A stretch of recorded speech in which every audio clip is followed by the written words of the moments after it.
क्या फहद आयला की खातिर अपने माँ बाप के आगे खड़ा हो जाएगा और क्या ज़ीनिया वाकई अपने किए पर शर्मिंदा होकर आबिद से माफी मांगकर उसे घर आने पर मजबूर करेगी। फहद की माँ और बहन तो आयला से उसके जीने का हक भी छीनना चाहती हैं। हमना अपनी माँ को कहती है कि अम्मी मुझे तो समझ नहीं आती कि आखिर आयला को सात भाई के जाने का गम है भी या नहीं।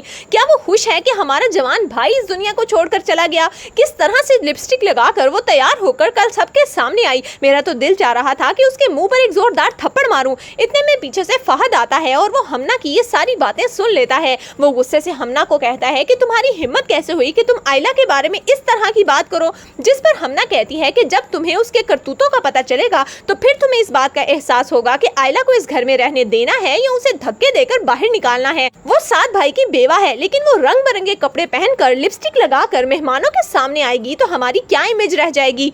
जिस पर फहद गुस्से से कहता है कि उसका जो दिल करेगा वो कर सकती है, वो भी एक इंसान है। सात भाई तो हमें छोड़कर चले गए, लेकिन आयला को अलीना के लिए जिंदा रहना है और आज के बाद अगर मैंने आयला के खिलाफ किसी के मुंह से कोई बात भी सुनी तो मैं बिल्कुल भी बर्दाश्त नहीं करूंगा। जिस पर हमना गुस्से से कहती है कि तुम होते कौन हो ये सब कुछ कहने वाले, आखिर तुम भी तो आयला के देवर हो ना और उसके लिए नाम महरम हो। लेकिन फहद तो गुस्से से कहता है कि अगर आयला की हिफाजत करने के लिए उसका महरम बनना पड़ा तो मैं वो भी बन जाऊंगा। ये कहकर फहद वहां से चला जाएगा, जबकि हमना और उसकी माँ तो ये बात सुनकर हैरान और परेशान हो जाएंगी कि आखिर फहद चाहता क्या है। जबकि दूसरी तरफ आबिस का कहीं अता पता नहीं चल रहा। ज़ीनिया की माँ बहुत ज्यादा परेशान हो जाती है और ज़ीनिया को कहती है कि तुमने ही कुछ आबिस को कहा होगा, इसीलिए वो हम सब से नाराज होकर चला गया। ज़ीनिया मैं तुम्हें बता रही हूँ, अगर आबिस इस घर में वापस ना आया तो मैं बहुत बुरी तरह से पेश आऊंगी। जिस पर ज़ीनिया कहती है कि अम्मी आप परेशान ना हो, मैं अभी आबिस को कॉल करती हूँ। ज़ीनिया आबिस को कॉल करती है, लेकिन आबिस उसकी कोई कॉल नहीं उठाता। लेकिन बार बार कॉल करने के बाद आबिस फोन उठा लेता है।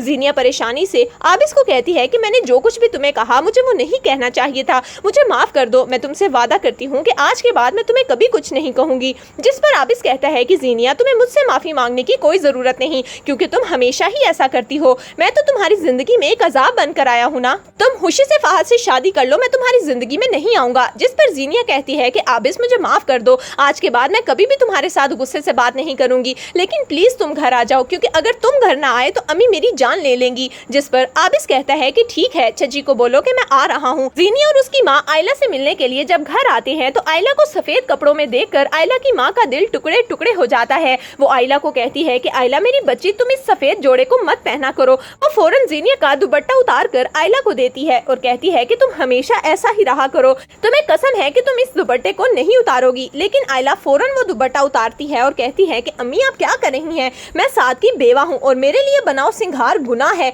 ये कहकर आयला की आंखों में आंसू आ जाते हैं। तो दोस्तों, आपके ख्याल में क्या फहद अपनी माँ और बहन की आड़ में आकर आयला का महरम बनने का फैसला कर लेगा? आपकी इस बारे में क्या राय है, हमें कमेंट्स में जरूर दीजिएगा।